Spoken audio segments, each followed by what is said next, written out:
तेच बघायला आलोय. अजून तिथं पाणी आहे, त्याच्यावर किती रान वाहून गेलेले.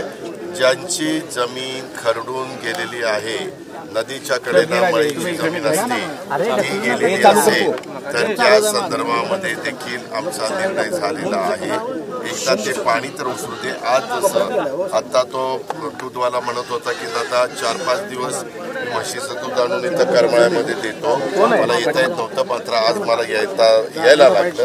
आता तो यायला सुरुवात झाली, तर अजून पाणी आज संध्याकाळपर्यंत मिळेल.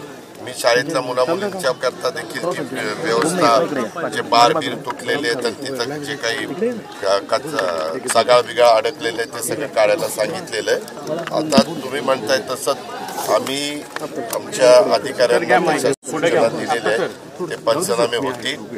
लोकप्रतिनिधींनी पण मला त्या गोष्टी सांगितलेल्या आहेत. इतर पण वेगवेगळ्या सहकाऱ्यांनी सांगितलेले आहेत. त्याच्यामध्ये कुणाला वाऱ्यावर सोडलं जाणार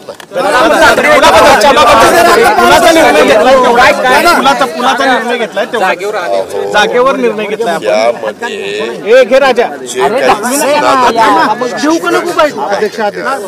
सीना नदी आहे आपली. सीना नदी यावेळेस फार मोठ्या प्रमाणावर सीनेला पाणी आलं. खरं तर भीमा सीना जोड कालवा आपण केला का, तर सीनेला पाणी नेहमी जास्त जात नाही म्हणून. आणि त्याच्यावर खूप मोठ्या प्रमाणावर शेती आमची माढा तालुक्यामध्ये आहे, त्या मोहोळ तालुक्यामध्ये आहे, या दोन्ही बाजूला भूम परांड्याच्या परिसरामध्ये आहे. असं असताना आपल्याला अरे इकडे आपण ट्रॅक्टर जात ट्रॅक्टर असता तर मी गेलो असतो ना. त्या संदर्भामध्ये इथल्या लोकांनी पलीकडे आहे आमचा भूम परांडा तालुका, आमचा परांडा तालुका धाराशिव जिल्हा, इथं आहे आपण करमाळा तालुका सोलापूर जिल्हा. आता इकडून जाताना इथं ब्रिज कम बंधारा आहे, परंतु त्याचा काही उपयोग नाही. मला आता माहिती अशी मिळाली, काल 17-18 हजार स्क्वेअर क्युसेस पाणी आपल्या सीना नदीला त्या बंधाऱ्यावरून चाललेलं होतं. त्याच्यामुळं वाहतूक सगळी बंद झालेली होती. बोटी आणल्या पण बोटीमध्ये काहीतरी पंक्चर झाली ती बोट, त्याच्यावर ती पण थांबली. ट्रॅक्टर आणला, ट्रॅक्टरही इथं बंद पडलाय. आता लोक आम्हाला म्हणतात तिकडे या. ट्रॅक्टर चालू असता तर मी आमचे नारायणराव, उमेश, आम्ही सगळे तिकडे जायचं ठरवलेलं होतं, परंतु ट्रॅक्टरच तो बंद पडलेला असल्यामुळे पलीकडे जाता येत नाही. अर्थात तिथल्या लोकांचं म्हणणं आहे, तिथल्या लोकांची एकच मागणी आहे, इथल्या पण लोकांची आहे, की तिकडच्या 10-12 गावं आणि इकडचा करमाळा शहर आणि बाकीचा सगळा परिसर, ह्या सगळ्यांना जोडणारा ब्रिज हा परत कधी पाऊस पडला तरी तो पाण्यामध्ये जाता कामा नये म्हणून त्या एक्झिक्युटिव्ह इंजिनियर होत्या. त्या आमच्या रहाणे म्हणून चीफ इंजिनियर, त्यांच्याच अंडर पुणे विभागाचं ते काम आहे. मी त्यांनाही सांगितलं, एक्झिक्युटिव्ह इंजिनियरला सांगितलं कशा पद्धतीनं ब्रिज करायचा, आणि तो ब्रिज केल्यावर मराठवाडा आणि आमचा पश्चिम महाराष्ट्र ह्याला जोडणारा हा जो काही दुवा आहे तो ह्या ब्रिजच्या निमित्तानं आपल्याला साधता येईल. आणि त्याचं प्लॅन इस्टिमेट त्यांना म्हणलं 15 ऑक्टोबरपर्यंत ते सगळं करा. आणि इकडचं एक गाव आमचं करमाळ्याचं राहतंय, त्याचं नाव काय, निलज, त्या गावामध्ये देखील जाण्याच्या करता काही व्यवस्था करावी लागेल. ती काय करायची काय नाही ह्याच्याही बद्दलची चर्चा झाली. कारण अनेक वर्ष आम्ही लोक ह्या क्षेत्रात काम करत असल्यामुळं आम्ही त्या इंजिनियरचं ज्ञान नसेल घेतलेलं, परंतु अनुभवातनं आम्हाला बऱ्याच गोष्टी त्याच्यातल्या कळतात आणि आम्ही बऱ्याच ठिकाणी केलेलं आहे. तशा पद्धतीनं करायला सांगितलंय आणि त्याच्यात आम्ही सगळ्या लोकांना पण विश्वासात घेतलंय. फक्त मात्र पलीकडच्या बाजूला ट्रॅक्टर नसल्यामुळं किंवा वाहन जात नसल्यामुळं जाता येत नाही, ही मात्र अडचण आहे. शेतकऱ्यांच्या नुकसान भरपाईच्या संदर्भामध्ये विशेषतः जिथून सीना नदी, मांजरा नदी, तुमची सिंदफणा नदी, तुमची गोदावरी नदी, ह्या ज्या काही नद्या आपल्या मराठवाडा आणि आपल्या इकडच्या भागात माझ्या सोलापूर जिल्ह्यातनं गेलेल्या आहेत, ह्यांना सगळ्यांना आपल्याला दोन्ही तीरावर प्रचंड अशा पद्धतीनं पाणी नदीमध्ये न मावल्यामुळं, ओढ्या नाल्यांच्या मध्ये काही ठिकाणी अतिक्रमण झाल्यामुळं ओढ्या नाल्यांचं पाणी ते वाढत त्या ह्याच्यावर आलं, म्हणजे जमिनीमध्ये आलं आणि तिथं लोकांचं कांदा पिकाचं नुकसान असेल, मक्याचं नुकसान असेल, वेगवेगळे ह्या भागात ऊसाच्या बद्दल ऊस जरी ते पाण्यात काहींचे आहेत अशा वेगवेगळ्या पिकांचं नुकसान झालेलं आहे.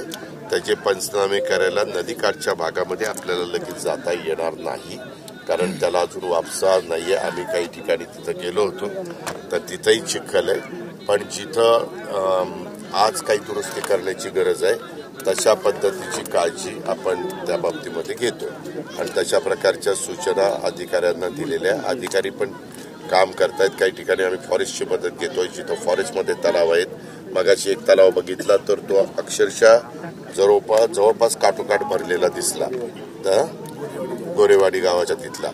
तर त्याच्यामध्ये आपल्याला तिथली झुडपं काढून तिथं जरा भराव करावा लागेल. तर तशा भराव करण्याच्या सूचना आपण त्यांना त्या ठिकाणी दिल्या. जमीन देखील वाहून गेलेली आहे, जनावरं वाहून गेलेली आहेत. ती 2200 कोटीची मदत ही मागच्या काळातली होती. आताचे पंचनामेच अजून आलेले नाहीये. आता मागचे जे काही 14 सप्टेंबर असेल, त्याच्या आधीचा पाऊस असेल, त्याच्यातले जे काही गोष्टी आल्या त्याच्याबद्दलचे सगळे हे पैसे मागचे आहेत. आता हे 14च्या नंतर 15च्या नंतर जे काही घडलेलं आहे, विशेषतः 2-4 दिवसात जे घडलेलं आहे त्याचे पंचनामे करण्याच्या करता थोडासा वेळ लागेल, पण जेवढं वॉर फुटिंगवर करता येईल अशा पद्धतीचं काल कॅबिनेटमध्ये मुख्यमंत्री, दोन्ही उपमुख्यमंत्री, मंत्रिमंडळाने ठरवले. त्याची पण सगळे आता इथं माहिती घेतली तर त्याच्यामध्ये जेवढे काही जनावरं 14-15 तारखेपर्यंत वाहून गेलेली होती त्याचे सगळे पैसे दिलेले. काही बकऱ्या आता वाहून गेलेल्या आहेत किंवा इतर जे वाहून गेलेले, ह्या 2 दिवसात जे घडलेलं आहे त्याचे माहिती घेऊन ताबडतोब पैसे देण्याच्या सूचना या जिल्हाधिकारी, त्याच्यामध्ये ॲडिशनल कलेक्टर, प्रांत, मामलेदार हे सगळ्यांना दिले. परिस्थिती आहे ओला दुष्काळ जाहीर करण्यासारखी. आपण पहिल्यांदा आता बघू दे ना, लगेच तू काय आल्या लगेच हे करा ते करा. लोकांची मागण्या वेगवेगळ्या आहेत. आम्ही पहिल्यांदा काय काय लोकांच्या मागण्या आहेत आणि प्रत्यक्षात फील्डवर काय आहे, त्यामध्ये काय नक्की ज्यात आता काही माझे शेतकरी म्हणतात सरसकट पंचनामे करा.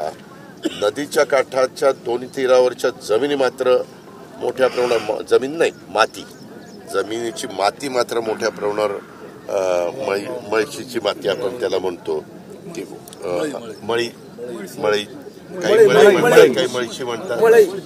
अरे बाबा, काही भागात मळशी म्हणतात. जसा भाग बदलेल तसं काही ठिकाणी मळई म्हणतात. जी काही त्यापेक्षा सोपा शब्द म्हणजे नदीकाठच्या दोन्ही तीरावरची जी जमीन असते, जी सुपीक जमीन असते, जी पोयटा वगैरे असतो त्याच्यामध्ये, ती जमीन मोठ्या प्रमाणात त्या ठिकाणी वाहून गेली. अरे इकडे अरे बोलवा ना, आपण आले ना. ट्रॅक्टर मागवला दादा, ही काय इथं मग इकडे कशाला म्हणतात ते? तुम्हीच या ना. त्या ट्रॅक्टरला पण अंदाज येणार नाही, रस्ता खचलेला आहे. अरे त्यांना येऊ दे, मी आलो त्यांना भेटून. ठीक आहे.